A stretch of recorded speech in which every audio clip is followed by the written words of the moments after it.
Hello guys, Deepavali அன்றைக்கி எடுத்த video தான் இது. காலையில் எழுந்திரிச்சதும் வீட்டு ஃபுல்லாக கூட்டி எடுத்துட்டேன். தம்பி கொஞ்ச நேரம் டிவி பார்த்துட்டு இருந்தான். அது போர் அடிச்சதுக்கப்புறம் அம்மா மாவு பிணைஞ்சிட்டு இருந்தாங்க. அது கொஞ்ச நேரம் வேடிக்கை பார்த்துட்டு இருந்தான். தீபாவளி ஸ்பெஷலாக அம்மா சுயம் பண்ணிகிட்டு இருந்தாங்க. இந்த பருப்பு உருண்டை எனக்கு ரொம்ப பிடிக்கும். அதுக்காகவே நான் வெயிட் பண்ணும்போது. இல்லைன்னா அம்மா அதுக்குள்ளேயே எண்ணெயில் போட்டு எடுத்துருவாங்க. அப்புறம் அப்பா தான் கொஞ்ச நேரம் தம்பி பார்த்துக்கிட்டாங்க. அப்படி எனக்கு ட்ரெஸ் எடுத்து கொடுத்தாங்க. வேணாண்டோ, எப்படியும் நான் பேண்ட்டு பனியன் தான் போட்டிருப்பேன் அப்படின்னேன். பரவாயில்ல எடுத்துக்கோ சுபா அப்படின்னாங்க. சரி பரவாயில்ல, வர்றது எதுக்கு வேணாங்கன்னுட்டு அப்புறம் குளிச்சுட்டு வந்து சாமியை கும்பிட்டாச்சு. காலை உணவுக்கு வந்து அம்மா பூரி சுட்டு கொடுத்தாங்க. கீழ் வீட்டில் இருந்து வடையும் வந்திருந்தது.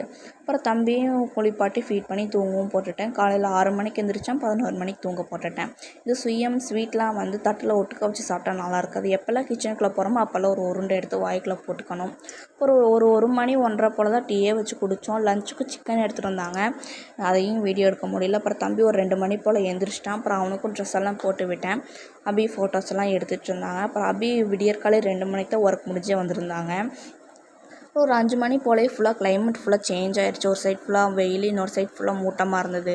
அப்புறம் படமும் போட்டிருந்தாங்க விஜய் டிவியில். அதை தான் உட்காந்து பார்த்துட்டு இருந்தோம். கொஞ்சம் சிரிப்பாக இருந்தது.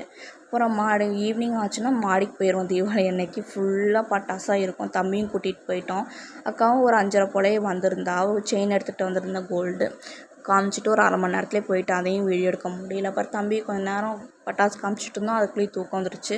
அப்புறம் தூக்கிட்டு கீழே போயிட்டோம். அப்புறம் இந்த பேம்பஸ் தம்பிக்கு ஆர்டர் பண்ணியிருந்தோம். உற்சாவாக போயிட்டே இருக்கான். பெட்டு ஃபுல்லாக ஈரமாக இருந்தது. எவ்வளோ தான் யூரின் ஷீட் போட்டாலும் எப்படினாலும் ஈரமாக இருந்தது. யூஸ்ஃபுல்லாக இருக்குது, நல்லாயிருக்கு இது.